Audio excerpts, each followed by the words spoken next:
Boa noite aos irmãos. Hoje nós vamos nos aprofundar na vida de uma pessoa, de uma doutrina que nasce a partir desta pessoa, que é deveras muito importante para o mundo. Quem que os irmãos acham que a gente está falando? Charles Taze Russell. Para quem não sabe, fundador dos Testemunhos de Jeová. É muito importante para o mundo, por quê? Porque é mais uma forma de levar as pessoas para o inferno, né? Obviamente, é uma pessoa notória que faz um monte de coisa errada. E aí eu trouxe aqui um pouco da vida dele aqui, achado no Wikipédia, essas informações, tá?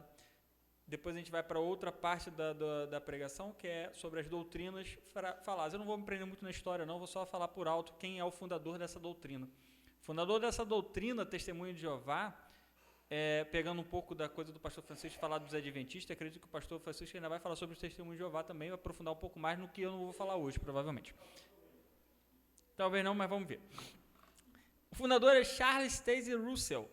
Né? Primeiro que ele teve envolvimento com várias mulheres. Em 1897, a esposa de Russell, Mary, deixou-o depois de um desentendimento sobre o gerenciamento da revista Zion Watchtower, que é a Torre de Vigília, pra gente. Ela acreditava que, como sua esposa, ela deveria ter o mesmo controle sobre sua administração, igual o privilégio ao escrever artigos, pregar e viajar para o exterior como seu representante. Ou seja, ela estava querendo dizer que ela teria os mesmos direitos que o Russell. Isso aqui é do Wikipédia, eu não sei qual é a fidelidade disso. O que eu sei, que eu já vi em outros documentários, também não sei, não vou dizer com certeza, mas eu vi em outros documentários, é que ela pediu, em 1903, separação judicial por motivos de crueldade mental, referindo-se ao celibato forçado, frieza e ao frequente tratamento indiferente por parte dele. A separação foi concedida em 1906, com o Russell sendo obrigado a pagar a pensão alimentícia. Isso aqui no documentário é dito, no documentário que eu vi, depois eu vou disponibilizar lá para a igreja, de repente até boto no link lá da pregação de hoje, na descrição do vídeo, dá o joinha e curte e se inscreve,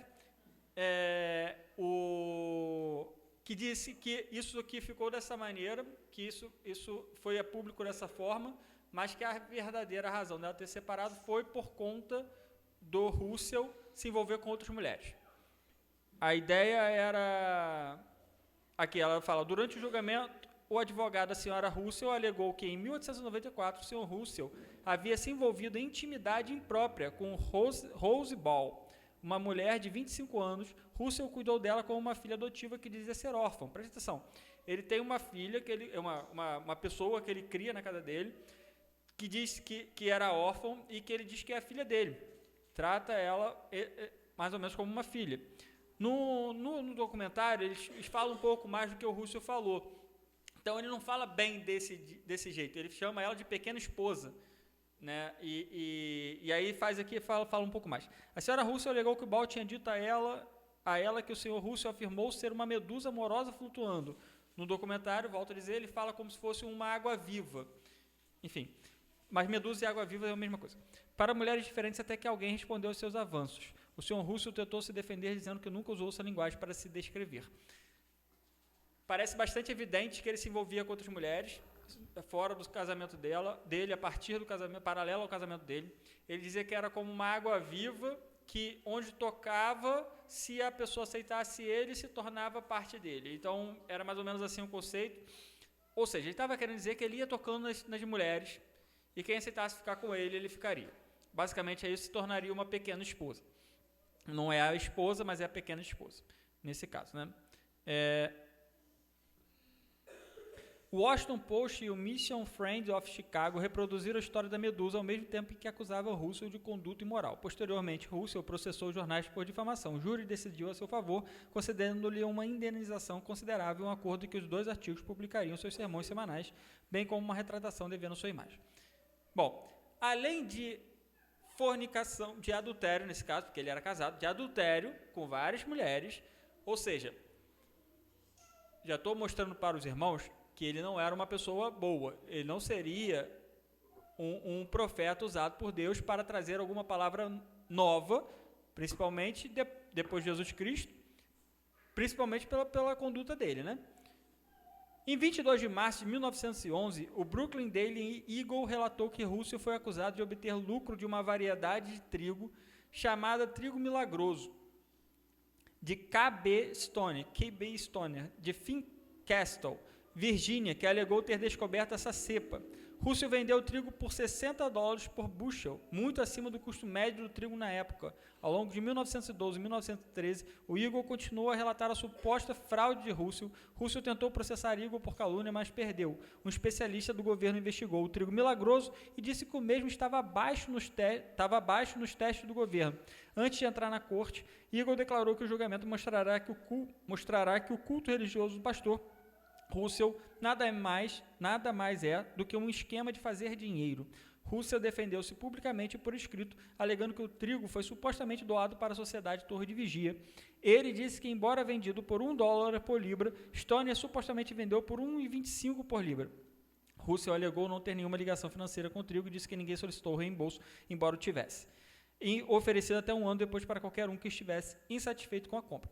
Não somente a venda do trigo milagroso, como várias outras coisas, como livros e etc. A gente se você ver o documentário é bem completo sobre isso tudo, sobre o que Russell fez, sobre as fraudes dele, sobre todas as tentativas dele de enganar o povo. Vão ver que ele estava em várias frontes, vendendo livros, fazendo dinheiro, querendo fazer dinheiro e tudo mais. Qual é a estrutura da igreja? Bom, e aí esse cara, Russell, ele tecnicamente recebe de Deus a palavra, o conhecimento para trazer os ensinamentos que ele traz, tecnicamente. Obviamente porque ele está completamente errado e completamente equivocado, se não em todos, na maior parte das doutrinas que ele profere, né?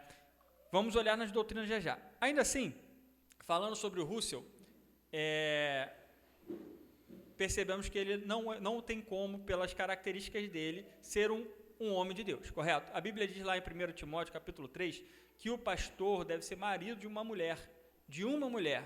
Ou seja, ele não pode ficar se deitando com outras mulheres, ele não pode ter mais de uma mulher para casar. Fala uma série de coisas, de atributos sobre o pastor, entre elas, conforme eu falei, ser marido de uma mulher só. Então, isso já desqualificaria ele como presbítero. Tá, mas só o presbítero que pode trazer a palavra de Deus? Não é só o presbítero que pode trazer a palavra de Deus, obviamente. Mas, para você alegar que você vai ser um homem usado por Deus depois de Jesus Cristo para trazer algo que nem Jesus Cristo não trouxe, então você tem que ser o cara, né? Minimamente tem que ser o cara que não vai ter nada para ser dito contra você, segundo a Bíblia, né? Mas não é o caso do Russell. Ele é um falso profeta que traz doutrinas falsas que carrega as pessoas para o inferno. Agora vamos passar para as doutrinas falsas dele. Então, uma igreja com hierarquia, onde você tem um corpo central que diz toda a doutrina da igreja, mundialmente falando, eles todos dizem uma mesma coisa, e quem julga qualquer coisa que diz, que determina, que faz o que acontece, é esse corpo universal para todas as igrejas testemunhas de Jeová. Todos eles têm a mesma doutrina, não é aberto a outras interpretações. Você não pode chegar aqui, abrir sua Bíblia e falar assim, então, eu estava lendo sobre tal coisa e eu estou achando diferente. Não tem essa opção. Todo mundo vai seguir o padrão da Igreja de Testemunho de Jeová no mundo todo. Não, é completamente hierárquica, não tem liberdade e autonomia de ler, de entender e de ensinar. Só o que eles pré-determinarem. Beleza. A Bíblia deles. Vamos passar primeiro, antes da doutrina, para a Bíblia deles. Eu tenho aqui também, comigo, se eu achar, aqui. Eu tenho aqui comigo também, eu separei alguns textos para mostrar aos irmãos como que a Bíblia deles é enganosa e ninguém leva a sério. Sinceramente, tirando os testemunhos de Jeová, ninguém leva a sério. Nenhum tradutor, ninguém que está no mundo fora os testemunhos de Jeová leva a sério a Bíblia deles. É uma Bíblia criada para poder fundamentar as alegações deles, as doutrinas deles. Então, é assim, por exemplo, vamos dizer assim, eu criei na minha cabeça aqui que se a noite tiver lua cheia, logo todos têm que vestir roupa preta. Aí o que eu faço quando eu vou traduzir a Bíblia? Eu incluo isso na Bíblia. Por exemplo, eles colocam Jeová no Novo Testamento em várias passagens. Eu não tenho em nenhuma passagem no Novo Testamento escrito Jeová. Enfim, os estudantes de tradução de Bíblia não consideram a Bíblia do Testemunho de Jeová como alguma coisa relevante. Muito pelo contrário, relevante no sentido negativo. Mas eu trouxe aqui meus estudos limitados, minha pronúncia do grego, do português e tudo mais, limitada, sendo como é. Eu trouxe aqui um exemplo que todo mundo vai conseguir entender, né? Porque eles dizem que Jesus Cristo não é Deus, tá? Que Jesus Cristo, enfim, é outra coisa. A gente vai chegar lá. Mas eles dizem que Jesus Cristo não é Deus. E aí, eu trouxe aqui alguns textos. João 4:1. João capítulo 4, versículo 1, diz o seguinte, na tradução do Novo Mundo. Quando o Senhor, Kyrios, tá? Kyrios é Deus, é o Senhor. Soube que os fariseus tinham ouvido falar que ele, Jesus, fazia e batizava mais discípulos do que João. Beleza, ficamos aí, né? Na ACF, e quando o Senhor entendeu que os fariseus tinham ouvido que Jesus fazia e batizava mais discípulos do que o João. E no grego, que eu anotei aqui também. Vocês não vão conseguir ver, mas a palavra está aqui, um K, um U, um P, um L, um O e um C cedilha. Tá, não é isso aí, vocês fiquem com isso em mente, tá? É só para a gente ter isso visual na nossa cabeça. Eu poderia ter trazido no papel, mas eu não trouxe. Devia ter trazido. Tem o papel aí, eu anoto aqui rapidinho. Enfim, em Marcos capítulo 12, versículo 36, diz o seguinte, isso é para mostrar que então Kyrios, esse jeito que eu descrevi, é a forma como escreve o Senhor nas duas Bíblias, tanto no Novo Mundo quanto na ACF, e no grego estava ali, né? Beleza? Marcos 12, 36 diz o seguinte, o próprio Davi disse, Novo Mundo, o próprio Davi disse pelo Espírito Santo, Jeová disse ao meu Senhor, sente-se à minha direita, até que eu ponha os seus inimigos debaixo dos seus pés. Né? Então ele está dizendo que Jeová disse ao meu Senhor, primeiro de tudo. Aqui ele está falando Kyrios, como sendo Senhor. Quando o Senhor soube que os fariseus tinham... Então já botou aqui, nesse primeiro versículo, Jesus Cristo como Kyrios. K-U-P-L-O-C cedilha. Aqui em Marcos, ele vai botar o seguinte, Jeová disse ao meu Senhor, né? Então está assim, K-U-P-L-O-C cedilha, Kyrios, né? E depois tem K-U-P-L-W, que é Kyrio. Isso é tradução do Google, tá? Eu estou aqui falando, eu não entendo nada disso, é o Google que me deu essas palavras aqui. A única coisa que eu vou mostrar para os irmãos é que é a mesma palavra usada tanto para escrever Jesus quanto Deus para ele, quanto Jeová para eles. E eles ficam dizendo que não, Jesus Cristo não é Deus, mas na própria Bíblia deles vai dizer contrário ao que diz o grego aqui claramente de uma forma simples para a gente. Em Marcos 13, 12, 36 diz, porque o próprio Davi disse pelo Espírito Santo, o Senhor disse ao meu Senhor. Então o Senhor, que é Kyrios, disse a Kyrio, que é Senhor, ao meu Senhor. Então beleza. E aí agora vamos para Marcos 12, 29. Jesus respondeu, o primeiro é, ouve, ó Israel, Jeová nosso Deus é um só Jeová. Isso aqui é no Novo Mundo, tá?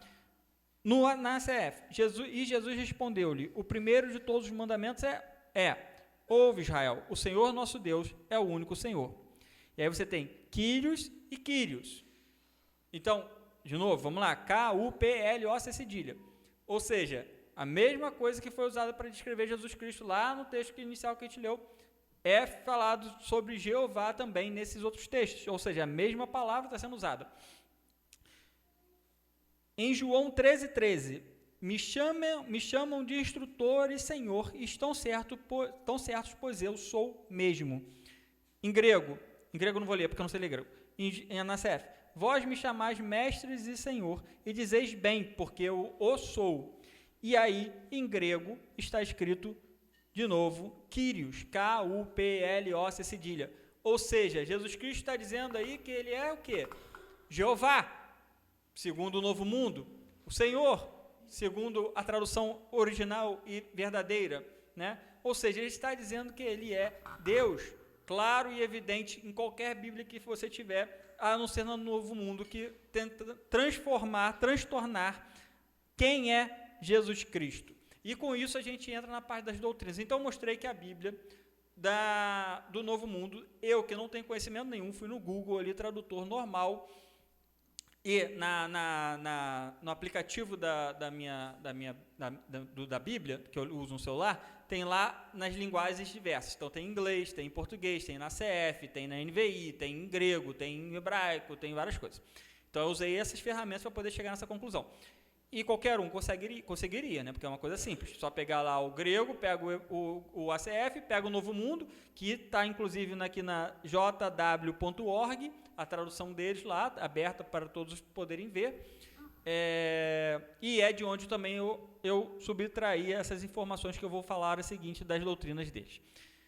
Doutrina número 3. Eu pulei para 3 porque a 1 e a 2 elas eram meio irrelevantes no contexto de hoje. Mas enfim, a 3 que eu fui.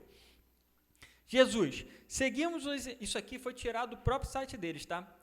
Seguimos os ensinos e o exemplo de Jesus Cristo, nós o consideramos como nosso Salvador e o Filho de Deus. Aí eles botam aqui o texto, Mateus, capítulo 20, 28, Filho de Deus. 20, 28 diz o seguinte: bem como o Filho do Homem não veio para ser servido, mas para servir e para dar a sua vida em resgate de muitos. Então ele está falando Filho do Homem, então Filho de Deus, em Atos 5 e 31. Ele também eles botam, isso tudo está lá no site deles, eles colocam essas informações aí para poder dizer em que está embasada a doutrina deles. Então 5:31 de Atos diz: Deus com a sua destra ele levou a príncipe e salvador para dar a Israel o arrependimento e a remissão dos pecados. Beleza? Então essas são os versículos que ele usou aqui para dizer que Jesus é Filho de Deus e Salvador.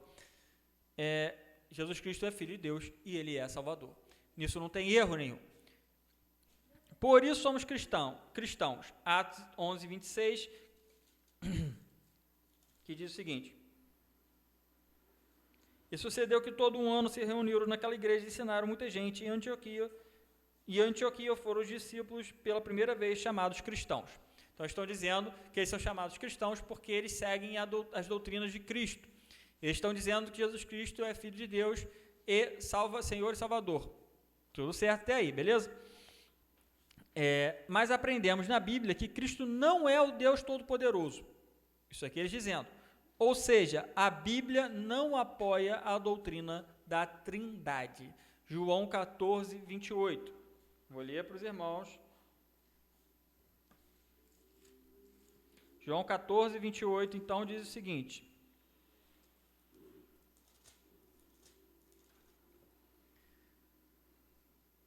ouvistes que eu vos disse, vou e venho para vós. Se me amasseis, certamente exaltaríeis, porque eu disse, vou para o Pai, porque meu Pai é maior do que eu. Beleza? Então, o que eles estão querendo alegar aqui com isso? Estão querendo dizer que Jesus Cristo disse que não é Deus, porque o Pai, para quem ele vai, né, é maior do que ele. Essa é a alegação deles dizerem que Jesus Cristo não é Deus. Se a gente for lá em 1 João, por exemplo, capítulo 5, versículo 7, vai embananar para eles, porque eles não acreditam na doutrina, e a Bíblia não apoia a doutrina da Trindade, disseram eles. Olha o que diz lá em 1 João, capítulo 5, versículo 7.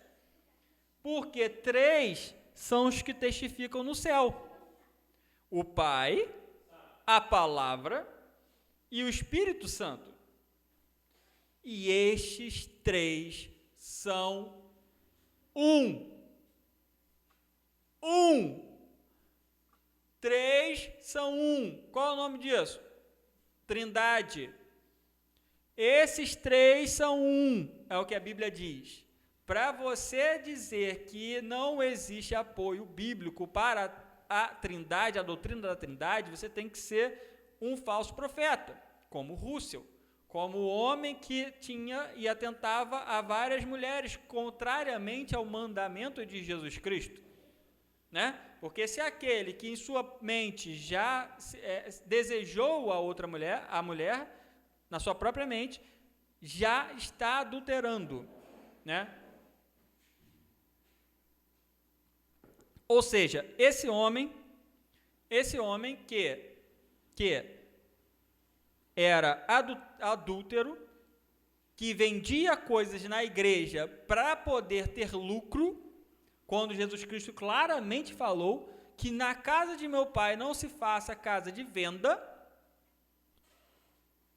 esse homem começa toda essa doutrina dos testemunhos de Jeová e dizendo que não é uma trindade. Agora, em quem vocês vão acreditar? Na Bíblia, que está dizendo que esses três são um, três que são um, ou nos testemunhos de Jeová, que vem, a doutrina deles vem desse cara, de uma Bíblia que tem suporte nenhum para dizer o que diz.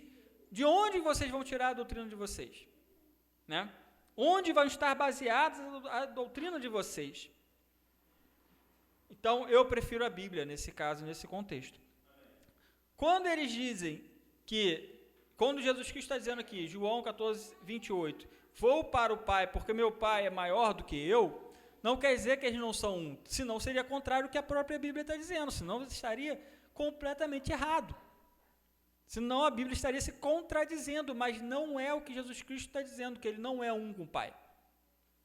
Ele é um com o Pai, e ele veio como homem, e ele vai voltar à glória dele, que ele tinha antes de tudo. Mas ele foi feito menor do que os anjos, para poder nos dar vida eterna. Qual a dificuldade disso, de entender isso, gente? É uma coisa tão absurda, né? Enfim, vou passar para o tópico 4. O reino de Deus não é algo no coração dos cristãos, é um governo real no céu. Esse governo substituirá os governos humanos e realizará a vontade de Deus para com a terra. E aí ele vai lá em Daniel, eu anotei aqui, deixa eu ver se eu já vou direto aqui, porque senão eu vou acabar perdendo tempo. Não anotei não, eu vou ter que ir lá na Bíblia também. Então, Daniel 2:24, que vai dizer o seguinte, depois de Ezequiel aqui, gente, quem estiver indo ali, 2:24, depois de Ezequiel, achei já, diz o seguinte, por isso Daniel foi ter com Arioque, ao qual o rei tinha constituído para matar os sábios de Babilônia, entrou e disse-lhe assim, não mate os sábios. É isso aqui mesmo, gente? Ah, não, 2:44. Desculpa. Mas nos dias desses reis, o Deus do céu levantará um reino que não será jamais destruído, e este reino não passará a outro povo, esmiuçará e consumirá todos esses reinos, mas ele mesmo subsistirá para sempre. O outro texto que eles usam para dar esse suporte é Mateus 6, 9 e 10. Mateus 6, 9 e 10 diz o seguinte, portanto vós orareis assim, Pai nosso que está nos céus, é isso mesmo, gente? É isso. Santificado seja o teu nome, venha o teu reino, seja feita a sua vontade, assim na terra como no céu. Eles usam esses dois textos, isso acontecerá em breve, pois segundo a Bíblia, estamos vivendo nos últimos dias. 2 Timóteo 3, capítulo 3, versículo 1 a 5, 2 Timóteo, capítulo 3, versículo 1 a 5, que vai dizer o seguinte,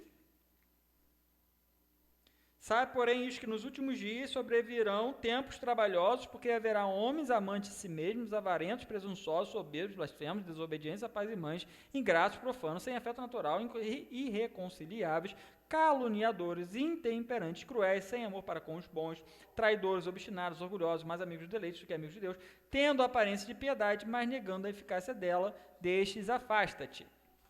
Beleza? Em Mateus 24, 3 a 14, eu não vou ler tudo não. Mas ele está falando ali, senão os irmãos daqui a pouco vão me matar, que eu estou lendo muita Bíblia. É uma brincadeira, aqui o pessoal gosta de ler a Bíblia. Então eu vou ler porque o pessoal gosta. 3 a 14. 24, 3 a 14. Estando assentado no Monte das Oliveiras, chegaram-se a ele seus discípulos, em particular, dizendo: Dize-nos quando serão essas coisas, que sinal haverá da tua vinda e do fim do mundo? E Jesus respondendo, disse-lhes: Acautelai-vos, que ninguém vos engane, porque muitos virão em meu nome, dizendo: Eu sou o Cristo, e enganarão a muitos. E ouvireis de guerra, de rumor de guerras, olhai, não vos assusteis, porque é mister que isso tudo aconteça, mas ainda não é o fim. Porquanto se levantará nação contra nação, reino contra reino, e haverá fomes e pestes e terremotos em vários lugares, mas todas essas coisas são o princípio de dores. Então vos hão de entregar para seres atormentados, matar-vos-ão, e sereis odiados de todas as nações por causa do meu nome. Neste tempo muitos serão escandalizados e trairão uns aos outros, e uns aos outros se odiarão, e surgirão muitos falsos profetas, enganarão a muitos, e por se multiplicar a iniquidade, o amor de muitos se esfriará, mas aquele que perseverar até o fim, esse será salvo, e este evangelho do reino será pregado a todo mundo, testemunha a todas as nações, e então virá o fim. Então aqui ele está falando, aqui ainda mais no 15 ele diz o seguinte, ele falou para ler até o 14, mas vou ler o 15. Quando, pois, preste atenção, ele falou que está no final dos tempos, né? Não que a gente não esteja no final dos tempos, mas não no fim de tudo. Aqui, quando, pois, virdes que a abominação da desolação de que falou o profeta Daniel está no lugar santo, quem lê, entenda. Então, a abominação, segundo o profeta Daniel, está no lugar santo? Não, óbvio que não, gente. Tem que ver lá em Apocalipse. Esse texto aqui, ele é paralelo ao Apocalipse 6, tá? Quem quiser, pode chegar lá em Apocalipse 6 e ver que é um texto paralelo a...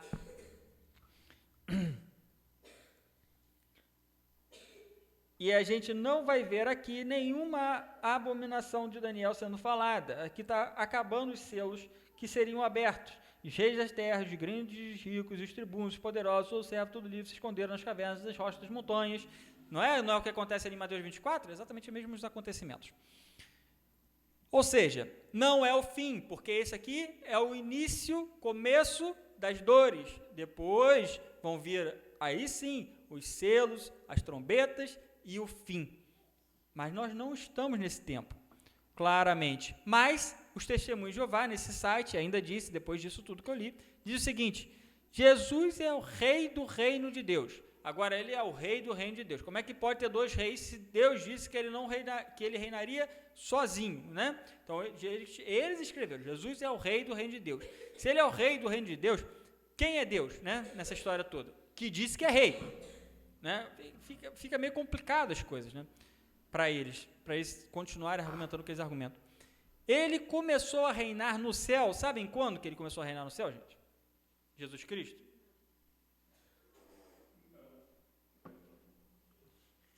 Não sabem? Jesus Cristo começou a reinar no céu em 1914. Você sabia disso, pastor Francisco? Na sua Bíblia, lá em Apocalipse 23, não está dizendo? Apocalipse capítulo 23, versículo 1. E Jesus começa seu reinado na terra no ano de 1914. Não está escrito não. Enfim, isso aí é brincadeira, tá? Em Apocalipse 11, 15, eles usam esse versículo para poder justificar que Jesus Cristo está reinando desde 1914. Eu não sei, na verdade essa data eles dizem que seria o final do mundo, né? 1914 seria o final do mundo.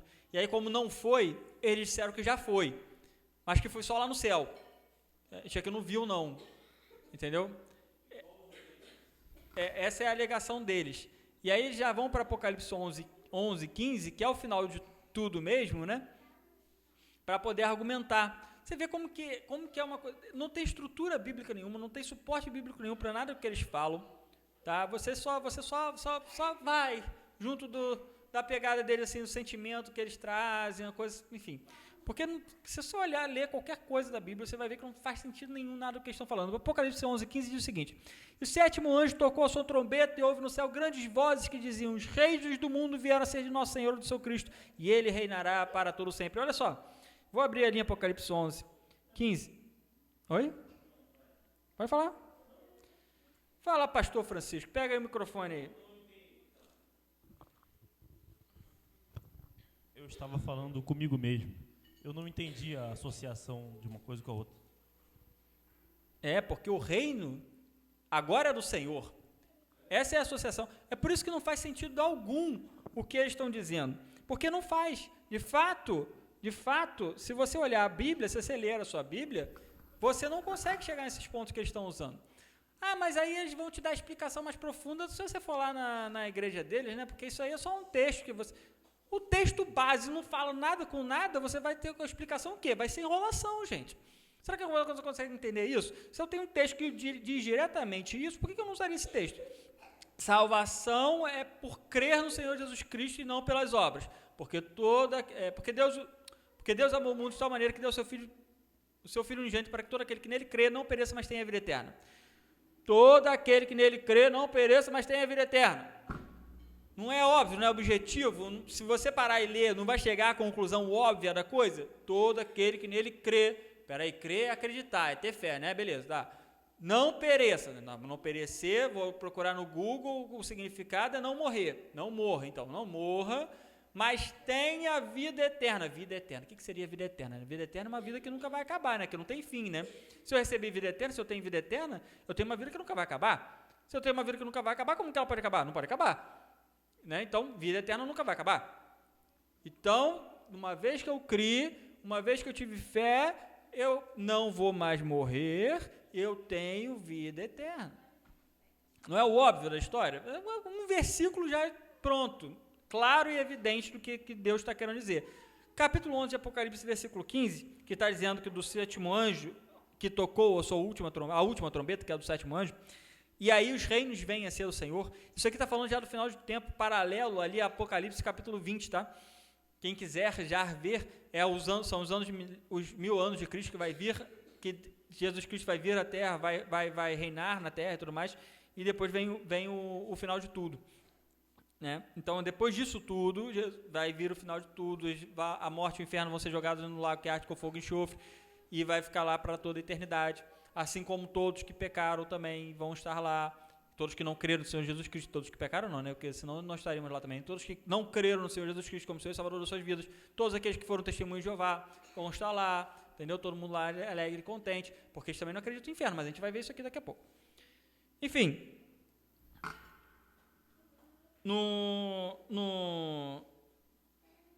e ele reinará para todo sempre, né? E os 24 anciãos que estão assentados em seus tronos diante de Deus prostraram-se sobre os seus rostos e adoraram a Deus, dizendo: graças te damos. E iraram-se as nações, e veio a tua ira, e o tempo dos mortos para que sejam julgados, e o tempo de dar os galardão aos profetas, teus servos e aos santos, os que temem o teu nome, a pequenos e a grandes, e o tempo de destruir os que destroem a terra. E abriu-se no céu o templo de Deus, e a arca da sua aliança foi vista no seu templo, e houve relâmpagos e vozes, e trovões, e terremotos, e grandes saraíva. Isso tudo aconteceu já? Então não foi em 1914, gente, que Jesus Cristo começou a reinar, né? Pô, não é possível um negócio desse. Olha, tem que estar com o coração muito impuro para acreditar nesses caras mesmo. Salvação. O sacrifício de resgate de Jesus nos permite ser libertados do pecado e da morte. Mateus 20, 28. Vai dizer o seguinte, Mateus 20, 28. Eu anotei aqui. Bem como o Filho do Homem não veio para ser servido, mas para servir e para dar a sua vida em resgate de muitos. Beleza? Atos 4, 12 também ele botou. E em nenhum outro há salvação, porque também debaixo do céu nenhum outro nome há dado entre os homens pelo qual devamos ser salvos. Olha só, eu anotei as passagens na ACF, tá? Não botei no Novo Mundo, não. Se os irmãos quiserem ver depois no Novo Mundo, aí cada um por si. Botei na CF, que é a palavra de Deus de verdade, não tem por que a gente ficar vendo no Novo Mundo. Só quis mostrar o Novo Mundo para mostrar como que é uma Bíblia falsa mesmo, que não tem como você chegar na verdade por palavras mentirosas, né? Para isso, a pessoa precisa ter fé em Jesus, segundo eles, segundo a Bíblia também, mas enfim, mudar a sua vida e ser batizado. Isso aqui é segundo eles. Então, mudar a sua vida e ser batizado. Agora, vamos lá. Quem consegue lembrar para mim, em Atos, capítulo 16, 30 e 31, o que diz? E disse-lhes, e tirando-os para fora, disse-lhes: Senhores, que é necessário que eu faça para ser salvo? E eles disseram: crê no Senhor Jesus Cristo e serás salvo, tu e a tua casa. Onde é que está aqui mudar a sua vida e ser batizado? Ó, vou dar uma dica para os irmãos, não vão achar, tá? Porque não tem, né? No versículo que eu li, acabou, foi isso aí. Onde você vai ter aquele que crer e for e ser batizado, será salvo, em Marcos, no capítulo final de Marcos ali, você vai ter esse texto. Mas está dizendo lá também, primeiro, vou falar para os irmãos aqui rapidamente, porque não estava dentro do meu escopo de fala e eu daqui a pouco já estou passando o meu tempo. Por que diz ali ser batizado? O pastor Francisco costuma trazer esse texto dizendo o seguinte, vou dizer primeiro como o pastor Francisco fala, está certo, não está errado, está ótimo, está muito bom. Inclusive, a gente deve usar isso aí mesmo. Diz o seguinte lá em Marcos. Cadê? Perdi em Marcos. Estou em Marcos, né?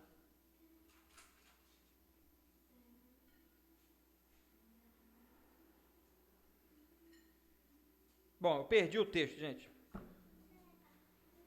Alguém sabe onde está o texto aí? Aqui, 16. Quem crer e for batizado será salvo. Beleza? É o texto que eles não usam aqui, não está nas anotações deles, mas é esse texto que as pessoas normalmente usam para dizer que tem que ser batizados. Quem crer e for batizado será salvo. Tá, o que significa quem crer e for batizado será salvo? O pastor Francisco lê a continuação do versículo normalmente para poder dar a explicação dele. Ele fala assim, então tá, quem crer e for batizado será salvo, mas quem não crer será condenado. Então o pastor Francisco está mostrando ali que o batismo foi retirado da equação para dizer da condenação. Ou seja, quem não crer será condenado. Ou seja, quem crer e for batizado será salvo, quem crer já será salvo. É o que o pastor Francisco acaba alegando, e é o que está certo. Por quê? Porque o batismo não é o batismo nas águas. O batismo nas águas é o batismo público, para que a gente tenha consciência de que aquela pessoa creu, para ela poder testemunhar para o mundo de que ela creu, Jesus Cristo foi salvo de uma vez por todas e não vai mais poder morrer. É para isso que serve o testemunho, o batismo nas águas. É o batismo público para este fim. Porque lá em Efésios 1:13, além de, obviamente, isso estar dito em outras passagens, quando, por exemplo, João o Batista diz que ele batiza na água, mas vai ter um que vai batizar em espírito e em verdade. Quem é esse que batiza em espírito e em verdade? Jesus Cristo. Em Efésios 1:13 diz, em quem também vós estáis, depois que ouvistes a palavra da verdade, o evangelho da vossa salvação, e tendo nele também crido, fostes selados com o Espírito Santo da promessa, ou seja, você morreu para o mundo, você morreu para a lei, você renasce para Cristo, tendo o Espírito Santo de Deus selado, e você é batizado com o Espírito Santo. Esse é o batismo com o Espírito Santo, não é pentecostais. O batismo que você fica falando coisas que ninguém entende, não é isso o batismo com o Espírito Santo. Isso é o poder de Deus manifesto nas pessoas para sinais daqueles que haviam de crer nele, na época de Paulo, Pedro, para que aqueles que precisavam ouvir, ouvissem. Hoje já não é mais necessário. E não é falar línguas angelicais, isso também já foi falado em outra pregação, mas isso é para os pentecostais, para os quais a gente já falou nessa pregação sobre a linguagem e tudo mais, sobre a língua dos anjos e sobre não ser língua dos anjos. Hoje estamos falando diretamente, carinhosamente, para os testemunhos de Jeová. Então eu me perdi um pouco de onde que eu estava aqui. Mateus, para isso a pessoa precisa ter fé em Jesus, mudar a sua vida e ser batizada. Eles usam Mateus 28, 19 e 20, que diz, portanto, ide, fazei discípulos de todas as nações, batizando-os em nome do Pai, do Filho e do Espírito Santo, ensinando-os a guardar todas as coisas que eu vos tenho mandado, e eis que estou convosco todos os dias até a consumação do mundo. Amém. Outro dia no podcast eu tentei reproduzir esse versículo de cabeça, me confundi um pouco, mas estava certo, tá? A gente estava certo aqui na lembrança. Enfim, por que eles estão usando esse versículo? Eu não sei, eu não ouvi a explicação deles para nada disso, só li no site e trouxe para os irmãos poderem ver junto comigo. Mas o que eu imagino que eles estejam dizendo aqui? Ensinando-os a guardar todas as coisas que eu vos tenho mandado. Eu acredito que eles usem essa passagem para poder dizer porque precisa mudar as suas atitudes para você poder ser salvo. Só que não é isso que a Bíblia diz. Não é porque a Bíblia diz que a gente deve ensinar todas as coisas que Jesus Cristo mandou que a gente não vai ser salvo se não as fizer. Por quê, irmão Zé Renato? Por que então? Deixa eu ver se o outro texto aqui que ele diz. Não, eu vou ler até o final todos os argumentos dele, depois eu venho com a resposta para vocês. Tá bom? Em João 3,16, ele diz, esse aqui eu já li, né? Porque Deus amou o mundo de tal maneira que deu seu Filho unigênito para que todo aquele que nele crê não pereça, mas tenha a vida eterna. E aí depois ele vai para Atos 3, 19 e 20, que diz o seguinte. Perdi onde que está esse texto aqui.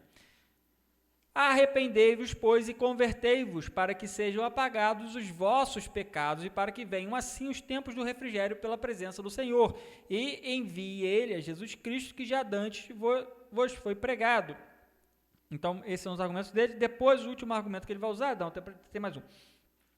Tiago 2, 24 e 26, que é uma passagem que vai dizer o seguinte: vedes então que o homem é justificado pelas obras e não somente pela fé, porque assim como o corpo sem o espírito está morto, assim também a fé sem obras é morta. E aí, irmãos, vocês sabem responder a isso? E depois eles seguem falando assim: o que ela faz prova que sua fé é viva. Tá? O que ela faz prova que sua fé é viva. Isso é o que está escrito lá no site deles. Mas a salvação não pode ser comprada. Ela só é possível por meio da bondade merecida de Deus. Olha só, como que é incongruente as coisas que eles falam. Então ele está falando: vocês são salvos pela mudança na vida de vocês, por cumprir os mandamentos de Jesus Cristo, que é o que ele está dizendo em Mateus, por fazerem as obras. Mas a salvação não pode ser comprada. Espera aí, então eu tenho que fazer alguma coisa ou não tenho que fazer alguma coisa?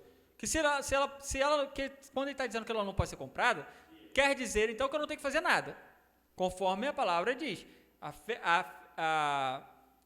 Porque pela graça sois salvos por meio da fé, isso não vem de vós, é dom de Deus, não vem das obras para que ninguém se glorie.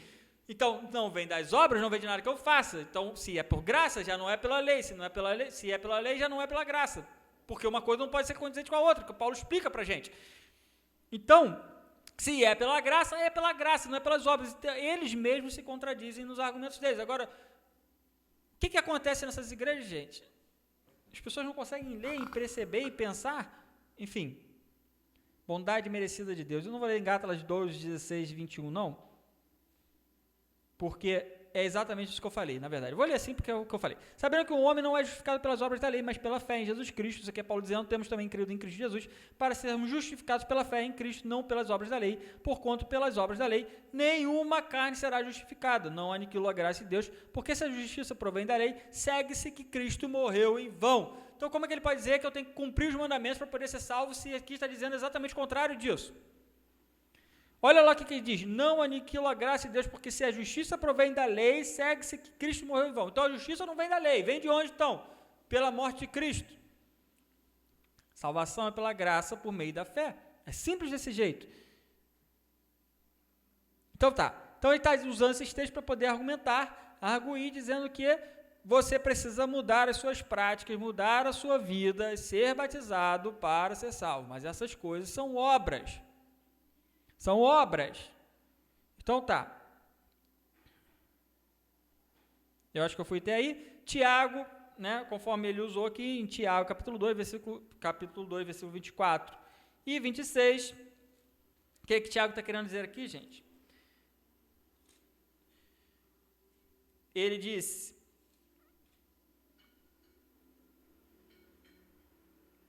que a fé sem obras é morta. Aqui, assim também a fé, se não tiver as obras, é morta em si mesma.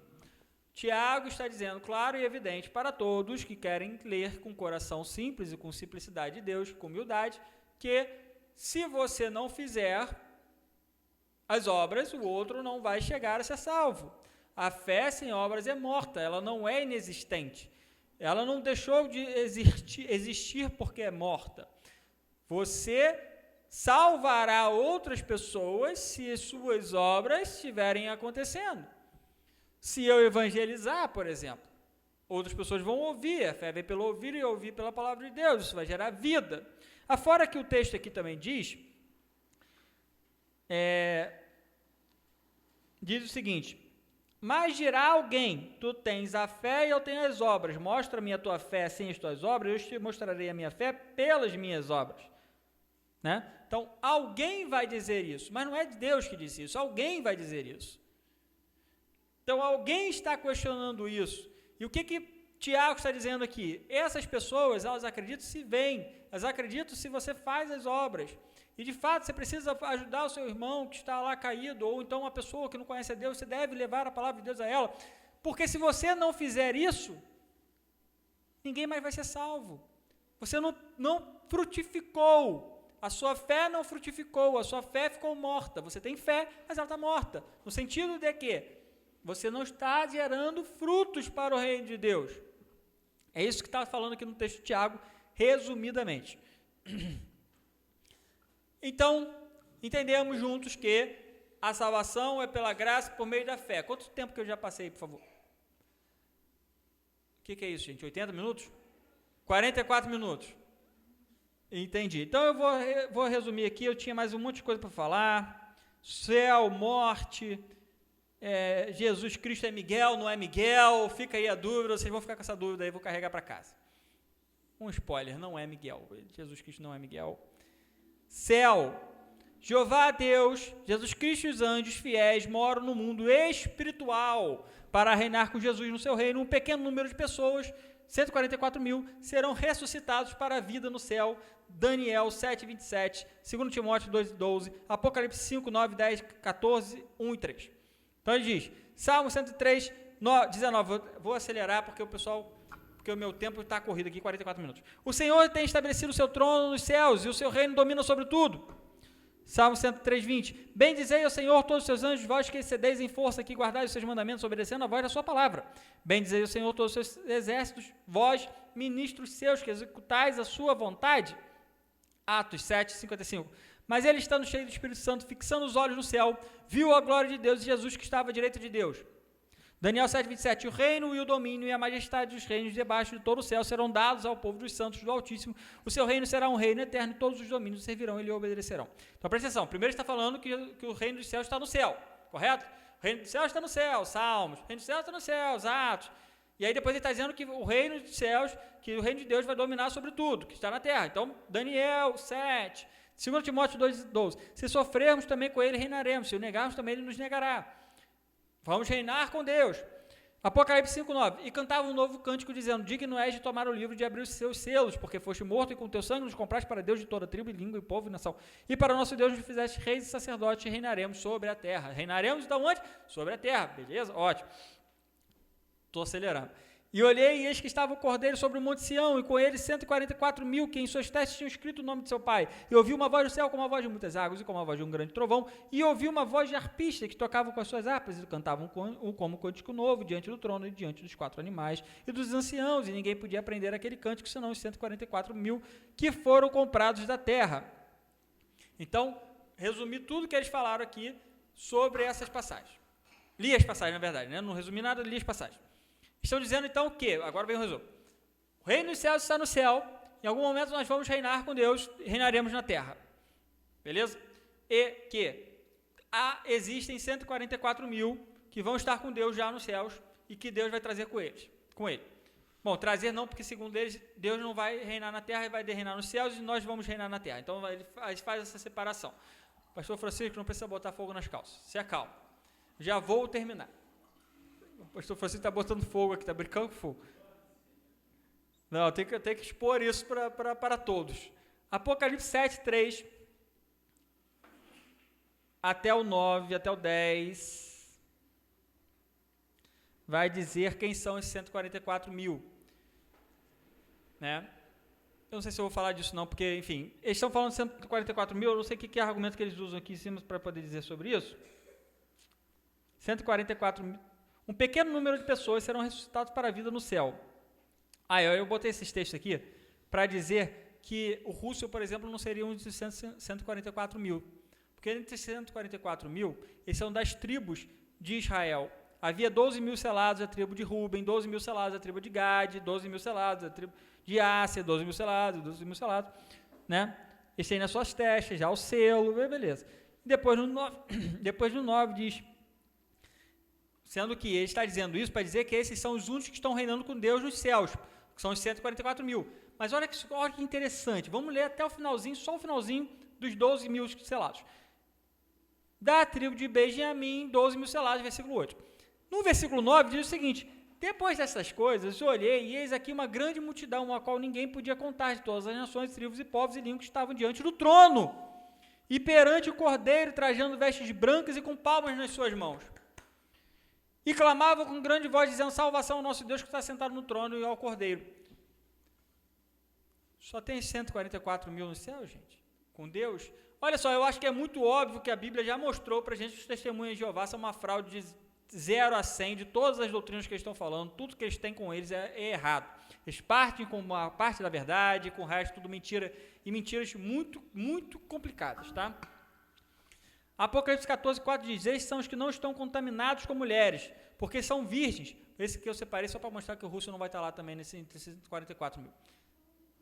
São virgens que não são contaminados com mulheres, gente. Rússia não estará lá, sinto muito. Na verdade, ele não estará nem na terra, nem no céu, nem em lugar nenhum, vai estar no inferno, muito bem e feliz. Talvez não tão feliz assim. Para sempre sim, mas eles dizem que não, porque eles dizem que a morte, aqueles que morrem deixam de existir. Eles usam Salmo 146, 4, Eclesiastes 9, 5 e 10, eles não sofrem no tormento de um inferno de fogo, contrariamente ao que Jesus Cristo falou, né? Mas eles venhamos e convenhamos, eles não acreditam nem que Jesus Cristo é Deus, né? Vai levar a sério o que Jesus Cristo falou? Porque Jesus Cristo falou que lá vai haver pranto e ranger de dente, onde o bicho não morre, né? E o fogo nunca apaga, mas não vai ser eterno. Pelo contrário. E Jesus Cristo diz, lá em Marcos capítulo 9, versículo 44, o seguinte: e se a tua mão te escandalizar, corta, melhor é para ti entrares na vida eterna, aleijado do que tendo duas mãos ires para o inferno, para o fogo que nunca se apaga, onde o seu bicho não morre e o fogo nunca se apaga. Então, Jesus Cristo está dizendo uma coisa aqui que seria mentira, porque se o bicho não morre e o fogo nunca apaga, o bicho não morre e o fogo nunca apaga. Correto? Lá em Judas também ele vai falar de cadeias eternas, por exemplo, né? Não lembro o texto de cabeça, mas tem pessoas aqui que já decoraram Judas inteiro. Pode me dizer qual é o versículo que está cadeias eternas? Já decorou, foi o que falado. Em 2 Pedro também, 2 Pedro também fala isso, tá? 2 Pedro capítulo 2, se eu não me engano. Está aqui, capítulo 6 do livro de Judas. E aos anjos que não guardaram o seu principado, mas deixaram a sua própria habitação, reservou na escuridão e em prisões eternas até o juízo daquele grande dia. E depois do juízo daquele grande dia... Eu falei capítulo único, não falei nem capítulo, na verdade, só falei só versículo 6. Versículo 6. Estou sendo aqui difamado. Enfim, ele usa Salmo 146, 4, sai do Espírito, volta para a terra, naquele mesmo dia aparecem os seus pensamentos. Porque os vivos sabem, Eclesiastes 9, 5, porque os vivos sabem que hão de morrer, mas os mortos não sabem coisa nenhuma, nem tampouco terão eles recompensa, mas sua memória fica entregue ao esquecimento. Tudo quanto tiver à mão para fazer, faz-o conforme as tuas forças, porque na sepultura, por onde tu vais, não há obra, nem projeto, nem conhecimento, nem sabedoria alguma. Tendo esperança em Deus, como estes mesmos também esperam de que há de haver ressurreição de mortos, assim dos justos como dos injustos. Eu lembrei de um texto aqui, eu vou dar uma pesquisada aqui rapidinho. Não, alguns textos vêm na hora que a gente está falando, né, na nossa cabeça.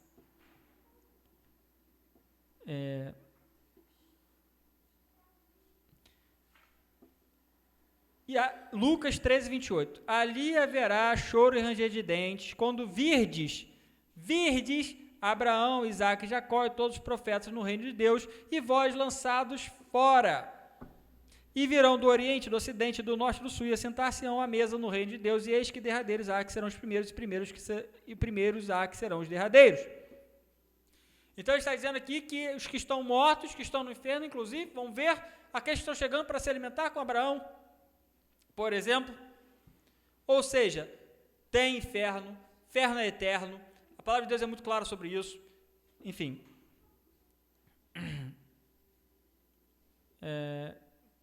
Eu vou dar uma puladinha aqui, porque eu já estou passando bastante do tempo, então eu vou para já Jesus e Miguel. Desculpa, irmãos, a parte sobre a morte ficou um pouco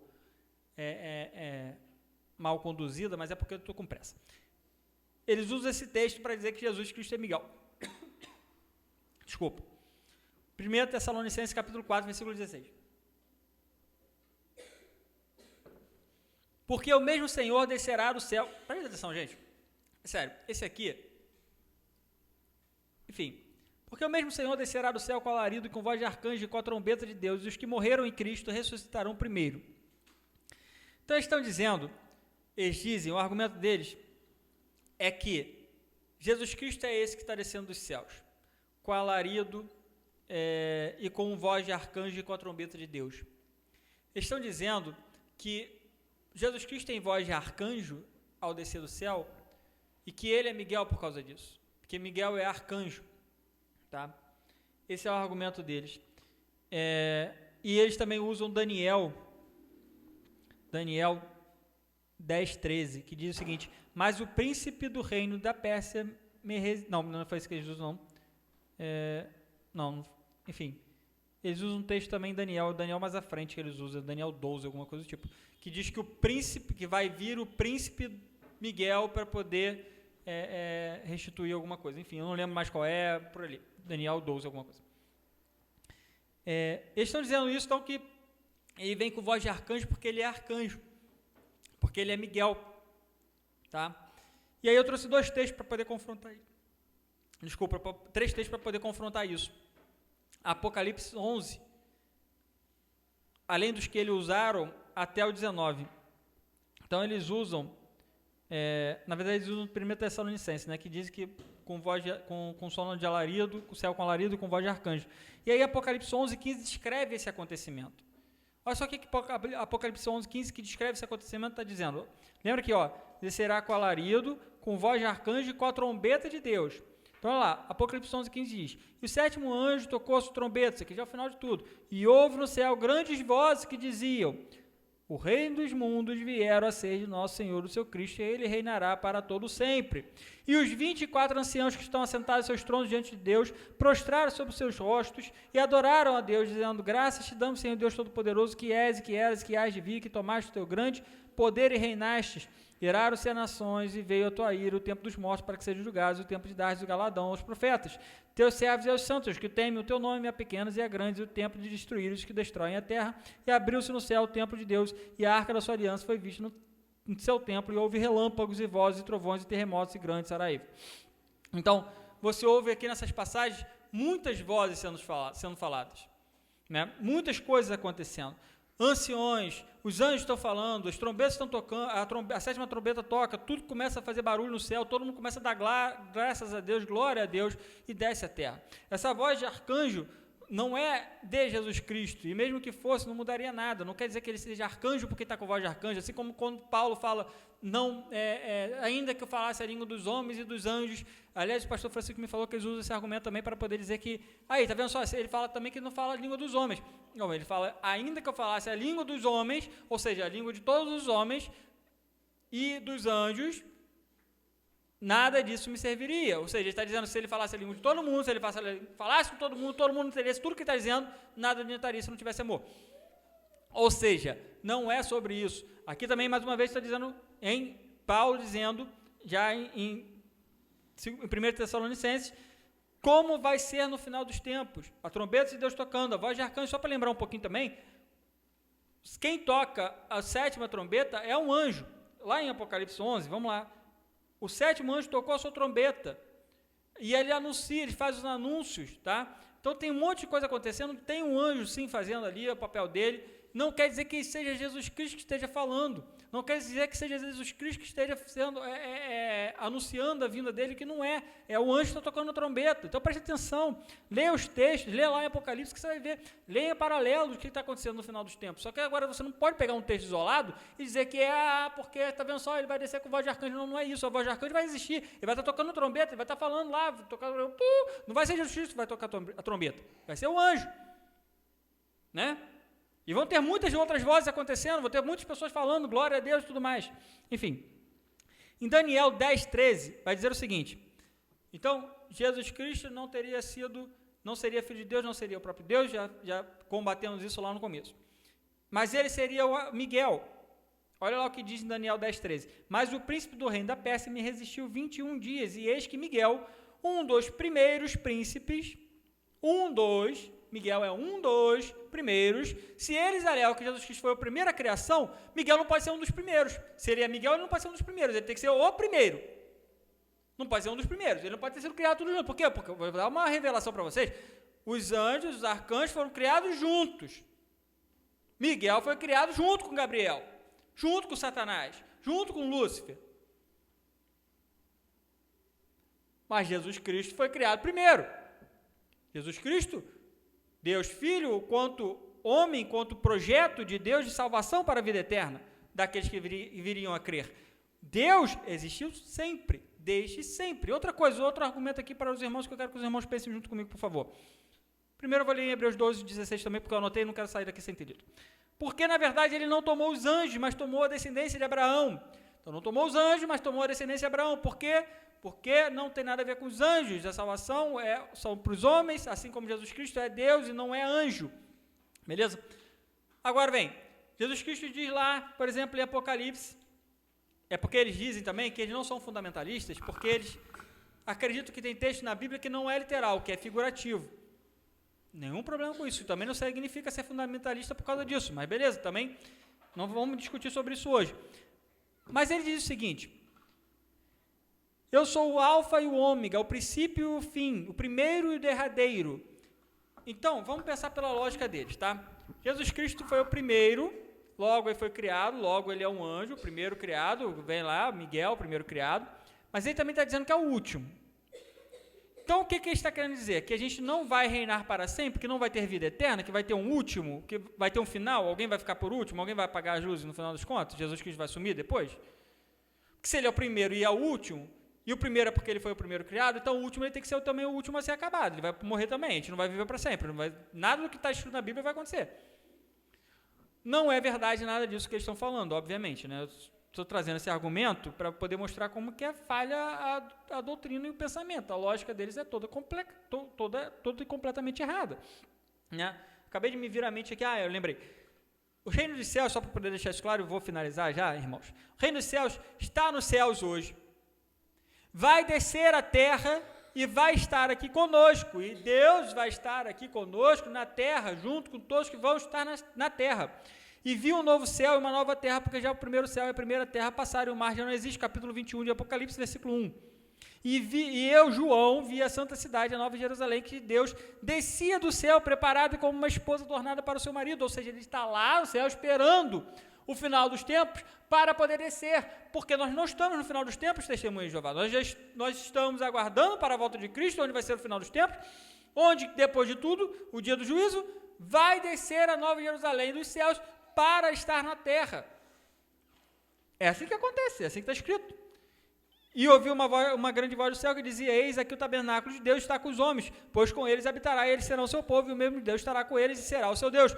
Apocalipse 21, então está dizendo sobre o tabernáculo. Se a gente for lá em Apocalipse, no final de Apocalipse 11, que é o final da primeira parte do livro de Apocalipse, se a gente entende que ele está dividido exatamente paralelo até Apocalipse 11, depois de 12 a 22, que diz o seguinte: e abriu-se no céu o templo de Deus, e a arca da sua aliança foi vista no seu templo, e houve relâmpagos, e vozes, e trovões, e terremotos, e grandes saraivas. Enfim.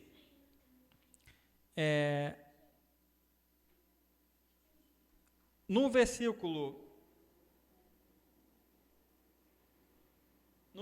22, diz o seguinte: e nela não vi templo, porque o seu templo é o Senhor Deus Todo-Poderoso e o Cordeiro. E a cidade não necessita de sol nem de lua para que nela resplandeçam, porque a glória de Deus a tem iluminado e o Cordeiro é a sua lâmpada. E as nações dos salvos andarão à sua luz, e os reis da terra trarão para ela a sua glória e honra, e as suas portas não se fecharão de dia, porque ali não haverá noite. E a ela trarão a glória e a honra das nações, e não entrará nela coisa alguma que contamine e que cometa abominação. E é mentira, mas só os que estão escritos no livro da vida do Cordeiro. Né? Então, deixa eu ver se tem mais algum lugar aqui que ele fala sobre isso.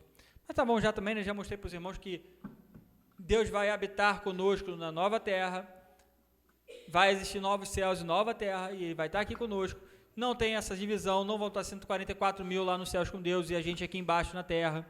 Não vai ser assim. Deus vai estar na terra conosco, nós vamos estar aqui também. Nós não seremos 144 mil. Desculpa aí, pastor Francisco, eu estava ansioso por isso, mas nós não seremos esses 144 mil. Enfim, e essa é a doutrina, algumas doutrinas do Testemunho de Jeová, pegas no próprio site dele, jw.org, quem quiser pode acessar lá, está tudo bem explícito, bem claro. Os textos bíblicos que se opõem a isso, todos também foram revelados, foram usados, se quiserem tem muitos mais textos, e deixo aqui o princípio sobre a questão dos Testemunhos de Jeová, depois o pastor Francisco, se quiser, provavelmente entrará e aprofundará mais um pouco na questão. Agradeço a todos pela paciência.